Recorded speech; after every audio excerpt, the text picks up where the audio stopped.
Olá você, internauta de todo o Brasil, nós estamos chegando com mais um Direto ao Ponto aqui na TVM Goiás, o seu canal de informação, o seu canal web de comunicação. Hoje nós vamos falar com o advogado criminalista, Dr. Rafael Moncorvo, e entre os assuntos que a gente vai abordar, um dos principais, nós vamos falar sobre a nova lei de abuso de autoridade. Dr. Rafael, boa tarde, muito obrigado por nos receber aqui no seu escritório. E aí, doutor? Vamos começar então falando desse assunto no momento, que é a lei de abuso de autoridade. Na verdade, doutor Rafael, já existia uma lei de abuso de autoridade. Essa nova lei de abuso de autoridade, na prática, como que vai funcionar? Boa tarde, Sebastião. Boa tarde aos espectadores da TVM Goiás, do canal, do programa Direto ao Ponto. Então, Sebastião, realmente nós temos uma lei que datava de 1965. Foi feito no auge do período ditatorial e no ano passado, num contexto de muita polêmica, justamente naquele momento que a Operação Lava Jato se enfraquecia, aprovou-se e essa nova lei de abuso de autoridade. É uma lei que ela, apesar de toda a polêmica, é uma lei mais segura para as autoridades, possivelmente violadora, porque é uma lei aperfeiçoada tecnicamente. A gente diz por que esse aperfeiçoamento técnico, porque na lei anterior falava mais ou menos assim, sonegar direito de alguém, isso é abuso de autoridade. Na nova lei, ela traz aproximadamente 30 condutas tidas como crime de abuso de autoridade, mas essas condutas, elas são, que a gente fala, bem fechadas, não cabe muita interpretação. Por exemplo, que essa aí foi até uma homenagem à Operação Lava Jato, que ela fez muito, você realizar a condução coercitiva de suspeito ou testemunha que não tenha sido anteriormente intimado. Então, isso é uma das condutas, por exemplo, nós vamos estar falando no programa, que constitui abuso de autoridade. Mas o que eu vejo que mais tem que mudar, não importa a lei, seja a anterior à lei atual, é a questão da cultura. Principalmente do cidadão que é vítima de possíveis abusos de autoridade, está buscando as autoridades para que possa apurar e, se for o caso, até punir aquela autoridade pública que venha cometer o abuso de autoridade. Então, a lei, eu espero que estimule o cidadão, quando é vítima desse crime, que ele procure as autoridades para que seja apurado se houve ou se não houve abuso de autoridade, propriamente dito. Há um grande conflito com relação à aplicação da lei. A sociedade, evidentemente, também não tem a obrigação de conhecer, né, tecnicamente a lei em si, mas assim, existe aquele pensamento de que essa nova lei traz uma impunidade em determinados crimes e às vezes até esquece de direitos fundamentais que são violados, né, na medida em que a autoridade, seja ela de qual esfera for, acaba praticando ao desrespeitar ou abusar de um direito desse fundamental. Na prática, doutor, isso contribui mesmo? O senhor acha que a lei ela vai contribuir em garantir direitos para o cidadão, né, de uma forma em geral? Ou o senhor acha que a gente corre também o risco da lei acabar beneficiando o outro lado dessa moeda? Eu costumo dizer que nesses tempos da informação, o direito penal ele é ensinado pelas redes sociais, é ensinado por José Luiz da Atena, Luciana Gimenez e por aí vai. É que nem futebol, né? Todo mundo é técnico. Isso. Então, assim, nós estamos num momento que as pessoas preferem escutar o que se fala do que, pelo menos, correr o olho da lei. Quando você vê os possíveis crimes que são abuso de autoridade, igual o primeiro crime, é quando, eu vou até ler, que eu estou com a lei aqui para ficar até mais fácil para o nosso ouvinte ouvir, igual o artigo 9º da lei, é o primeiro crime. Decretar medida de privação de liberdade em manifesta desconformidade com as hipóteses legais. Então, explicando o que é isso. É como uma autoridade judiciária, ela manda prender alguém sem qualquer previsão legal. Então, isso não acontece muito na prática. Mas se vier a acontecer, isso tem que ser punido severamente. Porque ao lado da vida, o bem jurídico mais sagrado do cidadão é a questão da liberdade. Se tiver uma hipótese legal que deve ocorrer essa prisão, tudo bem. Agora, se essa autoridade, manifestamente, como está aqui, ela prende em intenção em fins outros que não seja correta a aplicação da lei, então deve haver essa questão da sanção. Então, de maneira alguma, tem algum mecanismo nessa lei que, vamos dizer assim, fomenta a impunidade. Esta lei, ela visa, sim, combater as possíveis autoridades violadoras, que eu entendo que é a grande minoria, que se ela cometer algum delito de abuso de autoridade, ela vai ter sancionada. Espera-se, assim, que a sociedade, quando o cidadão seja vítima, ele se encoraje em buscar a apuração. Porque eu costumo dizer o seguinte: não existe nada mais repugnante que servidor público descumprindo a lei. Porque nós temos uma cultura no Brasil muito monárquica, muito errada. A palavra servidor, ela vem da questão de servir. Todo servidor público, seja ele qualquer esfera, qualquer grau, ele tem um cliente. Esse cliente é o cidadão, é ofertar um bom serviço público de qualidade. Mas o que a gente vê muito? É muito questão de privilégios. Eu, assim, por exemplo, eu fico assustado quando você vai no meu local de trabalho, que é o Poder Judiciário, estacionamento privativo para juiz, elevador privativo, vários locais você vê banheiro privativo, você vê algumas repartições públicas quase que uma ameaça para o cidadão, tipo assim, desacatar funcionário público, pena tal. Então, o que eu acho? Nós precisamos mudar a cultura do funcionalismo de acordo com os mandamentos da Constituição, que são 5 características que tem na Constituição, que todo servidor público deve guiar a sua atuação. O primeiro deles é a legalidade. Todo servidor público, seja ele de qual poder for, seja em qualquer grau hierárquico que for, ele só pode fazer aquilo que a lei autoriza. É diferente do cidadão da iniciativa privada, que ele pode fazer tudo aquilo que a lei não veda. Então, o servidor público, a vida dele é agir dentro da legalidade. Aquele que cumpre o que a lei fala, ele está muito tranquilo em relação à lei de abuso de autoridade. E eu vi algumas associações de magistrados do Ministério Público, por exemplo, questionando, indo contra essa lei de abuso de autoridade. E a impressão que me passou assim negativamente é assim, que parece que alguns membros da magistratura não confiam neles mesmos. Por que eu falo isso? Se ocorrer um possível abuso de autoridade, quem vai investigar são as próprias autoridades. É o próprio delegado, que é uma autoridade, depois ele vai ser denunciado, se for o caso, pelo promotor, ele vai ser julgado pelo próprio juiz. Então é o seguinte, será que nem aqueles que são contra a lei de abuso de autoridade confiam no aparato judicial? Porque se for denunciado por abuso de autoridade e não ocorrer, ele vai ser absolvido, ele sequer vai ser denunciado. Então, tudo aquilo que é para controlar se o nosso Estado brasileiro está cumprindo a lei, eu vejo como benéfico. E é um discurso que respeita opiniões contrárias. Eu não vejo nenhum dispositivo nessa lei que vise a prejudicar aquele servidor público, seja ele policial, seja ele juiz, seja ele promotor, seja ele servidor de qualquer esfera, que cumpre com o seu dever legal. Essa lei visa coibir uma pequena parcela que às vezes usa do aparato público para desviar os outros que não aqueles almejados pela Constituição. Então, doutor, a lei ela vem bastante clara e até essa nova lei com vários itens aí, observando, pontuando como abuso de autoridade. Mas, na verdade, como o senhor vê a recepção por parte das autoridades dessa nova legislação? Eu notei inicialmente porque como é que foi todo o histórico dessa lei? Essa lei essa modificação, ela tinha uns 5 anos, salvo engano, que ela estava parada no Congresso.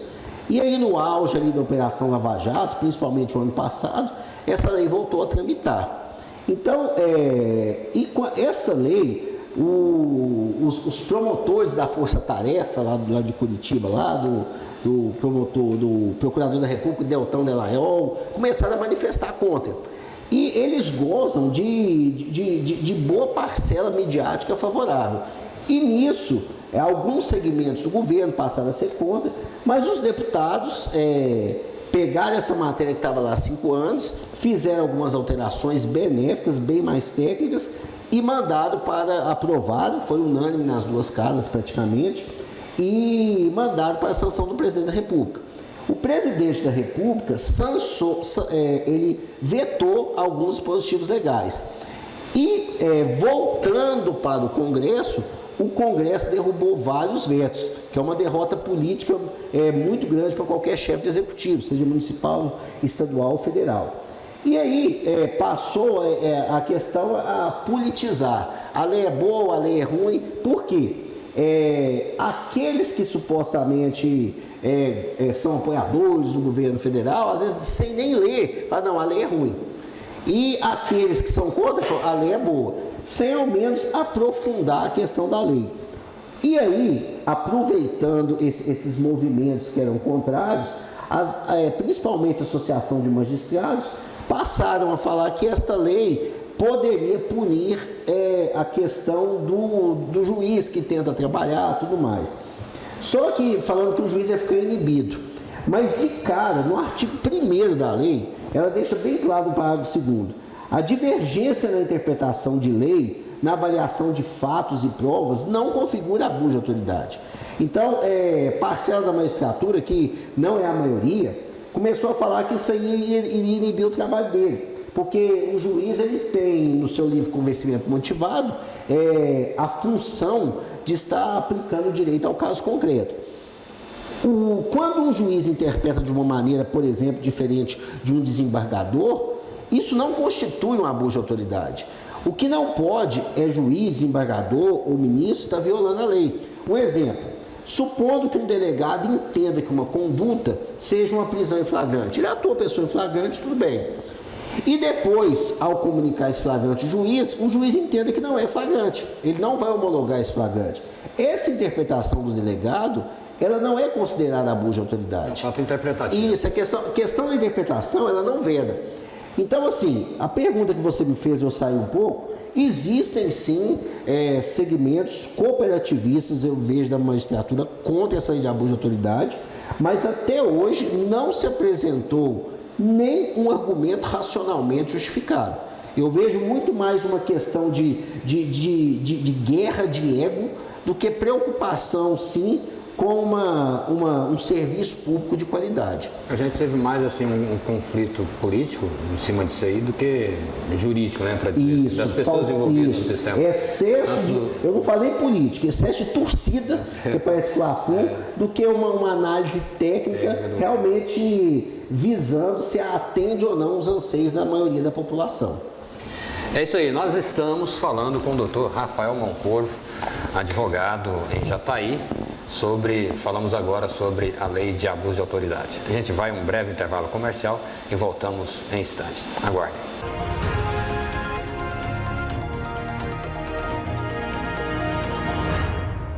Ô, compadre, você já viu que o programa Caboclo Sertanejo, pai? Nunca vi, não sei como é que faz pra ver. Mas é bom, viu, compadre? E é fácil você ver. Fácil, muito fácil. Você entra lá no canal do YouTube, você se inscreve, depois você dá o seu login, pronto, pai.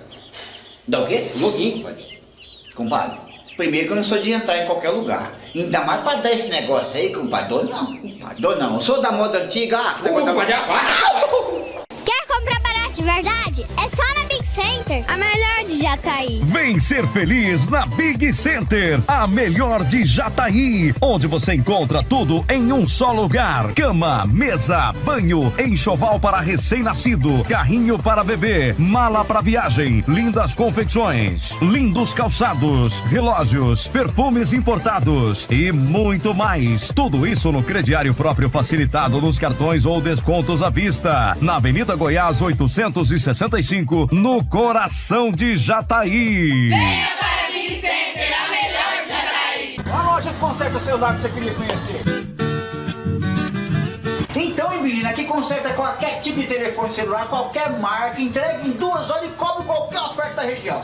Olha, o sonho meu era conhecer a JM aqui. Agora o que eu vou fazer, Geraldo? Vou comprar o celular, botei do monjolo, do pilão, só tão monjolo de riba, quebrar ele tudinho, trazer aqui, depois de rumo aqui, fica melhor do que ele faz. Ah não, menina, isso eu vou fazer isso não. Estragar o trem novinho pra depois trazer pra arrumar, ué. Prejuízo. Ué, o celular é meu, eu faço o que eu quiser. Eu quero vir aqui, eu sei que aqui é bom pra arrumar, tá? Ah, só você mesmo, hein, menino? Geraldo, vambora que eu ainda tenho que arrumar o trem. Mas foi bom demais conhecer a loja. Fica à vontade. Isso vai na volta. Ah, vai. Vambora.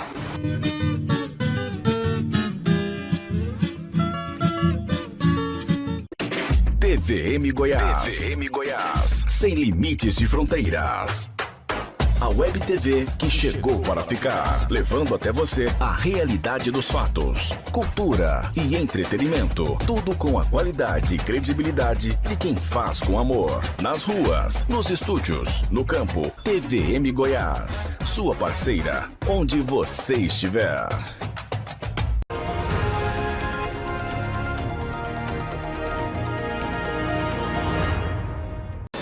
Estamos de volta com Direto ao Ponto, doutor Rafael. Nós falamos aí de abuso de autoridade, porque é um assunto polêmico e que rende muito, tem muita coisa a se discutir isso aí. É evidente que a gente não vai aprofundar tanto assim. Mas falando em leis novas que vão surgindo, temos aí também, em meio a essas novidades que surgiram aí em 2019, um pacote anticrime. Como o senhor vê isso aí? Não, então, dia 23 de janeiro entrou quase que 90% entrou em vigor do pacote anticrime. Eu vejo o seguinte, é sempre bom a gente estar situando a história que foi dessa lei. Essa lei no ano passado ela foi apresentada pelo ministro da Justiça, Sérgio Moro. Era uma lei, ao meu ver, horrível do ponto de vista técnico, a proposta inicial apresentada pelo ministro Moro. Formou-se uma comissão especial na Câmara dos Deputados em que praticamente modificou a lei na sua integralidade e trouxe um resultado que foi aprovado pelas duas casas e praticamente sancionado sem vetos, um resultado que para mim não é o ideal de se reformar, ainda a gente precisava de reformas mais profundas, mas o resultado foi totalmente diferente daquele pretendido pelo ministro, mas a comunidade jurídica, como a sua grande maioria, recebeu como positivo. Existem alguns mecanismos mais punitivos, porque ele altera Código Penal, altera Código de Processo Penal, altera a lei mais desrespeitada que nós temos no ordenamento jurídico brasileiro, é a Lei de Execução Penal, é alterada e algumas legislações especiais pontuais. Eu vejo, de uma maneira geral, como positivo. Temos coisas negativas, mas principalmente em questão de processo penal, eu vejo mudanças bastante positivas do ponto de vista civilizatório e democrático. E o senhor acha que nesse ponto de vista aí do processo penal, o senhor acha que realmente foi inovador e que veio de encontro ao seio da sociedade, benéfico à sociedade de uma forma geral? Então, nós temos o artigo 3º do pacote anticrime. Ele escreveu o que não precisava escrever, que já tinha uma interpretação de todos os juristas do STF, a questão do seguinte, que o processo penal brasileiro, ele adota um modelo acusatório, explicando para o nosso telespectador o que seria esse modelo acusatório, que ele é adotado no Estado brasileiro. Que o sistema de justiça, ele é um tripé, que nós temos de um lado a acusação representada pelo Ministério Público Estadual e o Ministério Público Federal, conforme o caso. Nós temos de um outro lado desse tripé o acusado guarnecido pelo seu defensor, que é um defensor público ou defensor privado, e nós temos intermediando isso aí a questão do juiz. O que o sistema acusatório fala? Que o juiz ele é um terceiro imparcial, que ele não produz prova, ele é apenas um telespectador que observa a apresentação de uma acusação pelo Ministério Público, possibilita a defesa se contrapor para, no final, ele estabelecer seu ato decisório, ou condenando ou absolvendo. E dessa forma, trouxe expressamente que ainda havia dúvida se o juiz podia produzir prova ou não, trouxe expressamente que nós adotamos o modelo acusatório, sendo vedado a substituição do promotor pelo juiz. Ou seja, a partir de agora, o juiz não pode produzir prova. Produção de prova é por parte do Ministério Público, da acusação, ou por parte da defesa.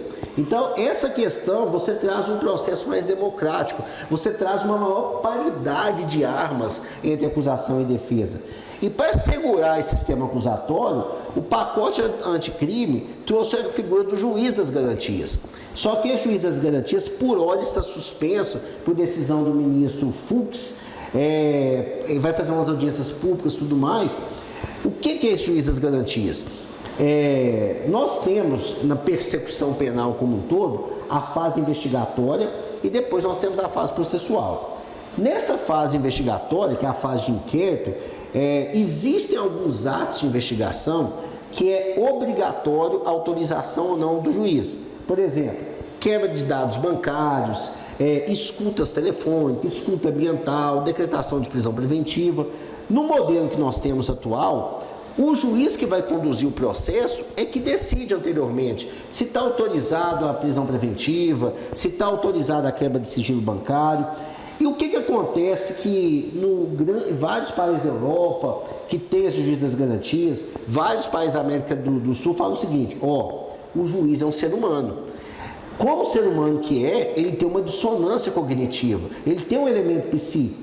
Ora, como aquela pessoa que já mandou prender preventivamente, já às vezes quebrou o sigilo bancário, já escutou conversa telefônica com autorização, ao final essa mesma pessoa que teve acesso a esse contato, com esse material informativo, sem contraditório, sem defesa, como é que ele entra psiquicamente comprometido durante a instrução processual? Porque ele já tomou conhecimento de várias coisas.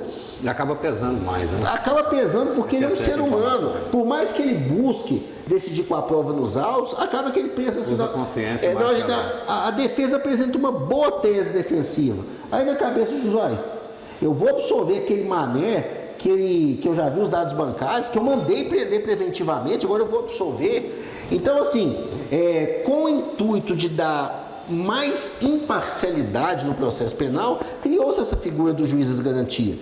Então, como é que seria se essa sua aplicação não tivesse suspensa?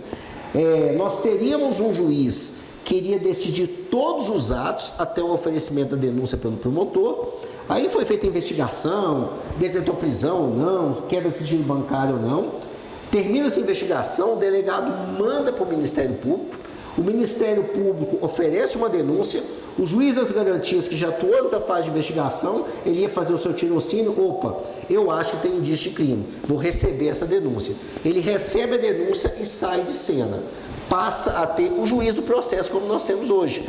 E aí o que vai acontecer? Essa investigação, ela foi feita somente para o Ministério Público verificar se ocorreu a prática de um crime ou não. Com esses dados da investigação, o Ministério Público vai promover uma ação penal. Para ficar mais claro, doutor Rafael, e para as pessoas entenderem o que seria juiz de garantia, porque a maioria das pessoas entende que o juiz de garantia seria um juiz substituto, algumas pessoas acham isso, ou que o juiz de garantia estaria atuando lá no fim do processo. É o contrário, o juiz de garantia conduz esse processo investigatório, né, de todo dessas produções de provas que vêm por parte do Ministério Público, das forças policiais, e no julgamento final, aí sim entra o juiz do processo. Como que vai? Aqui, eu vou tentar dar um exemplo, como aqui na nossa comarca que nós estamos aqui em Jataí. Aqui em Jataí nós temos 2 varas criminais. Então, supondo que não vai se criar uma nova comarca de juiz das garantias, uma dessas varas, o juiz iria atuar como juiz das garantias. Na outra vara criminal, a competência é julgar todos os crimes. Então, o que aconteceria? Durante o inquérito, qualquer homologação do flagrante, qualquer pedido de prova que necessite de autorização judicial, como, por exemplo, verificar os dados de um celular, ordenar ou não mandado de busca e apreensão domiciliar, seria decidido pelo juiz das garantias. Quando a gente fala juiz das garantias, às vezes se confunde no intuito de proteção à bandidagem, nesse sentido. Não é. Garantias, a gente fala o seguinte: na fase de investigação, como você não tem nem processo, alguns direitos, que aqui no caso o sinônimo de garantia, eles são sob a reserva da jurisdição. O que é isso? A sua intimidade, seja ela do seu domicílio ou do seu celular, só pode ser invadida mediante autorização judicial. A sua liberdade antes de julgamento, se não for em flagrante, só pode ser autorizada pelo juiz. Então, o que aconteceria? No primeiro momento do processo, o juiz das garantias estaria atuando, terminaria a investigação. Se o promotor entender que tem a prática de um crime, ele vai ofertar a denúncia. O juiz das garantias recebe essa denúncia e remete para o juiz do processo. Acabou a atuação do juiz das garantias. Seria uma outra vara. Seria isso aí. Eu costumo dizer que nós estamos até melhorando a qualidade das decisões, que nós vamos estar especializando ainda mais. Eu sempre nunca entendi por que os juízes fazem concurso para atuar em todas as áreas. Porque acaba que ele fica, de certa forma, esquizofrênico. Juiz de comarca única, ele sai de um divórcio, 2 horas da tarde, 3 horas uma audiência de estupro, 4 horas uma audiência previdenciária, e ninguém sabe tudo. Né? Trabalhista, isso. O trabalhista, civil, criminal, não, Sebastião, o trabalhista é um oásis bacana. Por quê? Juiz trabalhista, ele só atua no direito do trabalho. Por isso que é por todos uma das melhores justiças que tem. Então nós vamos ter um juiz atuando preparado, especializado, porque como ele vai ficar só com esse recorte, ele vai atuar na fase de investigação pré-processual. E o outro vai estar atuando na fase processual. Qual é a chance de sair do papel? Porque tá parado. Hoje está suspenso. Existe uma briga realmente política, porque decepcionantemente a Associação de Magistrados foi contra isso aí. Eu acredito que vai vingar, mas tem muita gente que acha que pela força que a magistratura tem, não vai vingar. O argumento que eles têm, que eu reputo assim, como inverídico, que vai gerar mais gasto. Isso eu não vejo como verdade e com todo respeito a quem pensa o contrário. Primeiro, se tem um poder que tem muito dinheiro, é o Poder Judiciário. Não falta orçamento do Poder Judiciário, haja os salários que são pagos lá, você vê as licitações do Supremo Tribunal Federal, garrafa de vinho de R$35 mil, jantares regados a lagosta. Então eu não vejo essa desculpa, até porque se as entidades de magistrados estivessem preocupadas com questão de orçamento, eles estariam batendo o pé numa outra mudança que teve no Código Penal, que o tempo mínimo de pena, que era de 30 anos, agora é 40. Por que eu falo isso? Dados do CNJ estabelece que um preso custa para o Estado em torno de R$2.500. Nós temos uma população carcerária, que eu acho que o Brasil não sabe quantos presos tem, mas eles falam em torno de 800 mil. Imagina aí, 800 mil mais ou menos, você pega ali 2.500 por mês, coloca isso aí por 10 anos. É um gasto muito maior do que se implementar o juiz das garantias. E outra coisa, então essa questão orçamentária para mim não vinga e dá para fazer modificações com um gasto praticamente pequeno. Porque hoje a grande maioria dos processos são eletrônicos. Então, por exemplo, locais aqui em Caiapônia, só tem um juiz. Pode-se, por exemplo, o juiz das garantias, sei que já está aí o juiz das garantias de Caiapônia. O delegado está lá, faz uma auto de prisão em flagrante, remete eletronicamente para o juiz de Jataí, que vai ser juiz das garantias de lá, ele despacha, se homologa ou não um flagrante, um pedido de quebra de sigilos bancários. Ele não precisa estar na localidade com esse processo eletrônico, pode despachar. No estado de São Paulo, melhor dizendo, na cidade de São Paulo, são não sei quantas varas criminais, lá muito já tem o juiz das garantias, mas não com esse nome, porque lá tem um juiz que eles falam dos flagrantes. Todo flagrante da cidade de São Paulo, capital, ele vai para um juiz, só que ele só trabalha nessa fase. Trabalha em fase de flagrante, termina-se o inquérito, oferece a denúncia, sai de cena e manda para o juiz competente.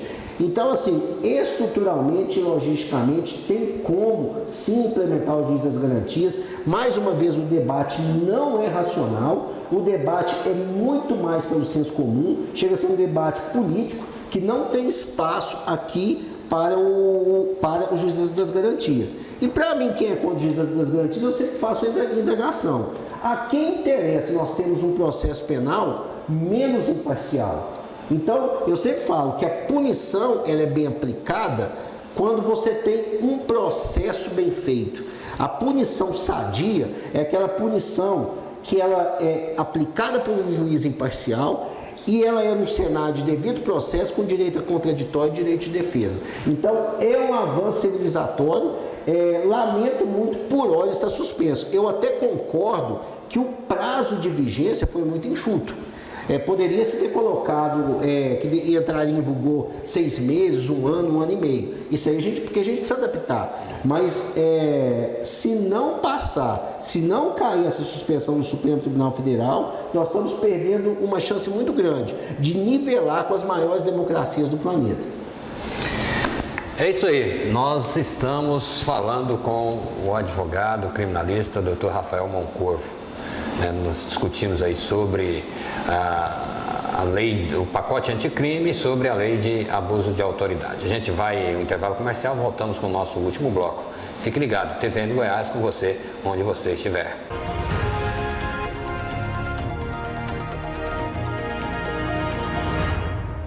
Ô, compadre, você já viu que o programa Caboclo Sertanejo, pai? Nunca vi, não sei como é que faz pra ver. Mas é bom, viu, compadre? E é fácil você ver. Fácil, muito fácil. Você entra lá no canal do YouTube, você se inscreve, depois você dá o seu login, pronto, compadre. Dá o quê? Login, compadre. Compadre, primeiro que eu não sou de entrar em qualquer lugar. Ainda mais pra dar esse negócio aí, compadre. Dou não. Eu sou da moda antiga. Compadre, é fácil. Quer comprar barato de verdade? É só na Big Center, a melhor de Jataí. Vem ser feliz na Big Center, a melhor de Jataí, onde você encontra tudo em um só lugar: cama, mesa, banho, enxoval para recém-nascido, carrinho para bebê, mala para viagem, lindas confecções, lindos calçados, relógios, perfumes importados e muito mais. Tudo isso no crediário próprio facilitado nos cartões ou descontos à vista. Na Avenida Goiás 865, no coração de Jataí. Venha para a Big Center, a melhor de Jataí. A loja que conserta o celular que você queria conhecer. Então, hein, menina, que conserta qualquer tipo de telefone celular, qualquer marca, entrega em 2 horas e cobre qualquer oferta da região.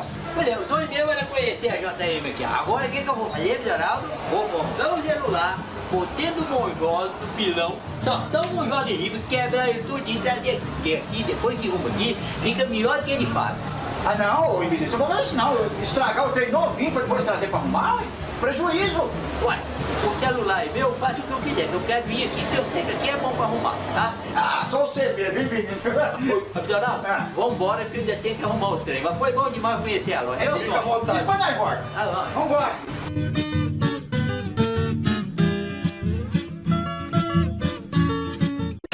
TVM Goiás. TVM Goiás. Sem limites de fronteiras. A Web TV que chegou para ficar, levando até você a realidade dos fatos, cultura e entretenimento. Tudo com a qualidade e credibilidade de quem faz com amor. Nas ruas, nos estúdios, no campo. TVM Goiás, sua parceira, onde você estiver.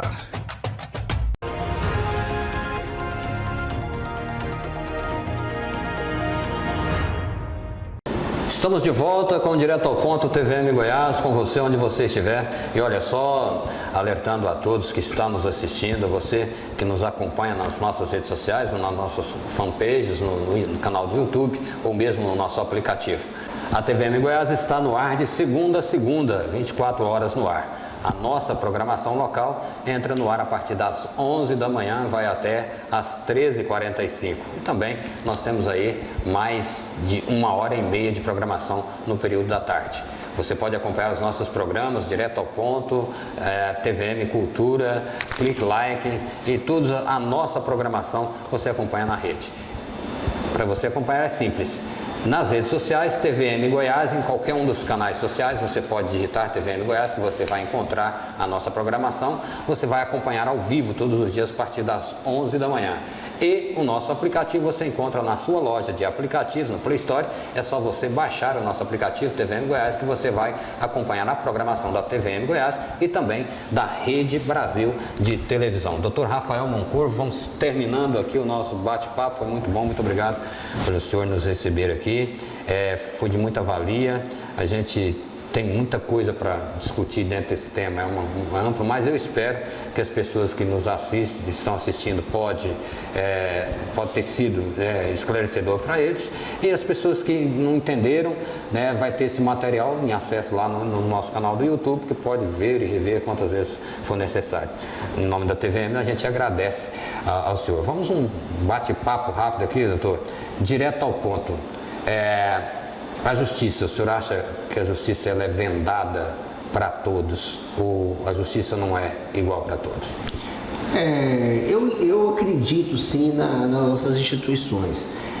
Eu costumo dizer, eu vou falar da minha área, que eu sou advogado criminalista, que a gente mais vê. O que às vezes acontece? Uma defesa técnica de qualidade, ela é cara. Então, às vezes, quem tem dinheiro tem condição de contratar bancas e advogados bons que levem aquele direito até a apreciação do Supremo Tribunal Federal. E o que acontece? As interpretações e decisões do Supremo Tribunal Federal, Superior Tribunal de Justiça, são decisões mais técnicas do que geralmente decisões de primeira instância. Então, lá se aplica realmente a Constituição. Então, às vezes, dá-se aquela impressão que a justiça é só para os mais abastados, mas é porque quem tem dinheiro geralmente tem condição de contratar uma boa defesa. E o que é o problema aqui para nós no estado de Goiás? Isso aí tem se nivelado em estados como Minas, São Paulo e Rio Grande do Sul, que eles têm defensoria pública estruturada e atuando. Hoje os índices de assistidos pela defensoria pública, quem não tem condição de contratar advogado nesses estados, está de igual para igual nos tribunais superiores. Aqui no estado de Goiás nós não temos defensoria pública. Os defensores públicos são muito bem preparados nesses estados que eu mencionei, que dá para pegar a pessoa que não tem condição de contratar um advogado particular e levar o pleito dela até a apreciação dos tribunais superiores. Então, eu acredito que a justiça é para todos, ela está lá à disposição. O problema é o acesso à justiça. Então, acaba que um não vive sem o outro. Então, se a gente tivesse cada vez mais defensorias públicas dos estados estruturadas, eu acho que a gente teria sim um equilíbrio. Então, o problema, ao meu ver, não é na administração da justiça, é a questão do acesso à justiça, porque para você ter uma apreciação pelo Supremo Tribunal Federal, são honorários mais caros, que muitas vezes o cidadão não tem condição de estar arcando. Hoje no Brasil, 50% dos crimes são crimes contra o patrimônio, que é igual se você relatou furto, roubo, estelionato. Aí você pega uma pizza ali, 50% dela. 25% é tráfico de drogas. Então você tem 75% crimes contra o patrimônio, 25% sendo tráfico, 50% crimes contra o patrimônio. Sobra 25% de crimes outros. Eu costumo dizer o seguinte, quem comete crime contra o patrimônio ou tráfico de drogas está buscando o quê? Dinheiro. E paralelo a isso, eu costumo dizer o seguinte, quem é o bem-sucedido socialmente hoje falando? É aquele que tem casa, que tem um carro bom e que viaja. Esse é o bem-sucedido. Então essas pessoas que têm essas coisas não é o bem-sucedido. Então o que acontece? Quando você vê os dados antropológicos e sociológicos de quem está no cárcere e comete esse crime, geralmente é população negra, com pouca educação, que geralmente não teve família estruturada, ou seja, são pessoas que têm menos oportunidade de atingir essa questão desse ser bem-sucedido, comprar casa, ter carro, e a questão material. Então, o que eu acho? O grande problema que nós temos é desigualdade.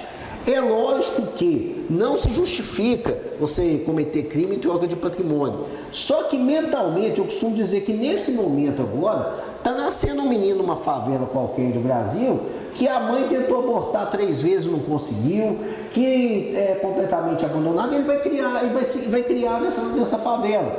E aí, com o longo do tempo, ele passa a ver que ele não tem oportunidade, ele não tem estudo, ele tem uma guerra vencida quando ele consegue ter um alimento, e ele passa a ver lá embaixo, quem tem maior condição, com carro, com namorada, com tênis de marca, e ele olha para o lado o chefe do tráfico, que ele tem mulheres, ele tem vida boa. Na cabeça daquele adolescente, que às vezes o tráfico já pega ele assim, pensa, a minha única oportunidade de ser bem sucedido é por aí.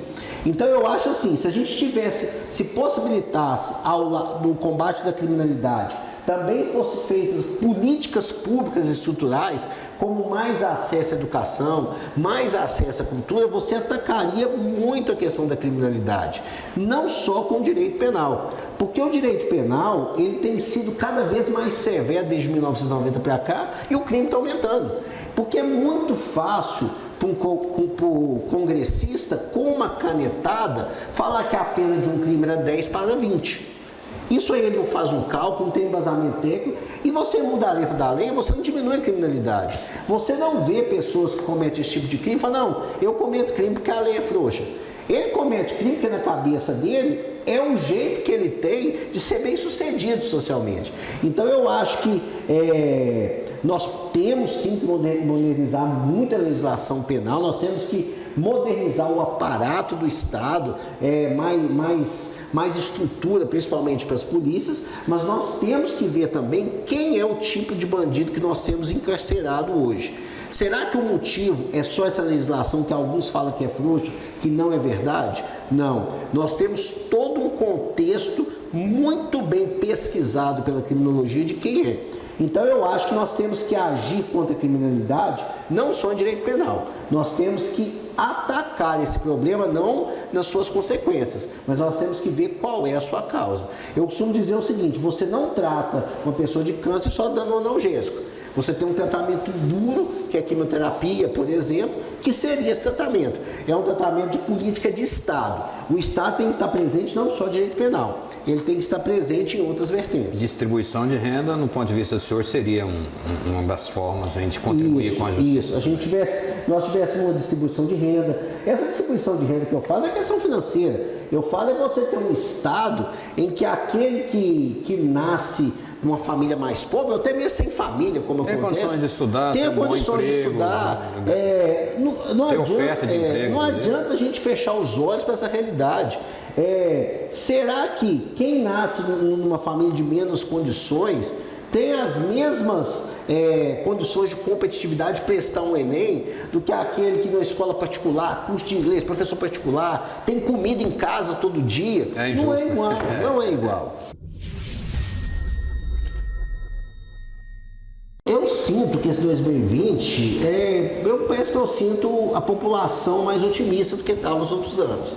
Parece que alguns números que têm se divulgado pelo governo, somente econômico, eu tenho notado que o ano começou um sentimento de otimista. Isso é bom.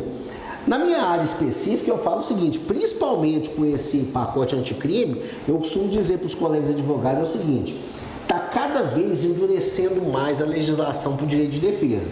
Se antes um bom advogado criminalista tinha que ser nota 10, agora tem que ser nota 11, porque está endurecendo cada vez mais. Então, eu vejo, em questão de punição, nós vamos aumentar bastante. E parece que essa é a linha do governo federal. É uma linha mais igual, acho que está com os pilares de milícia são militares e tudo mais. Nós estamos cada vez mais com esse endurecimento. Mas apesar de ter essa vertente, que é respeitável, às vezes a gente discorde alguma coisa, eu vejo um cenário positivo. Nós estamos aí no campo jurídico, já na minha área aí, tem se falado muito da possibilidade de uma reforma tributária, que nosso contribuinte está estrangulado, eu espero que seja benéfico.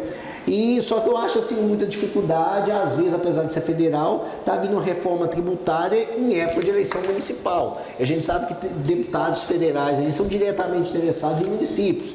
Então pode ser que até as eleições influenciam essa política lá de cima depende dessa daqui de baixo. Então assim, é um ano de otimismo, mas é aquela assim, você confiar, mas um pouquinho desconfiando. Vai ter muita novidade por aí. Gente, nós falamos com o Dr. Rafael Moncorvo, que é advogado criminalista do escritório Barbosa Souza Neto, aqui na Marechal Rondon, nos recebeu aqui na sua sala de reuniões, aqui no seu escritório. Muito obrigado pelo carinho, pela consideração por ter nos recebido aí, doutor, e esse bate-papo legal.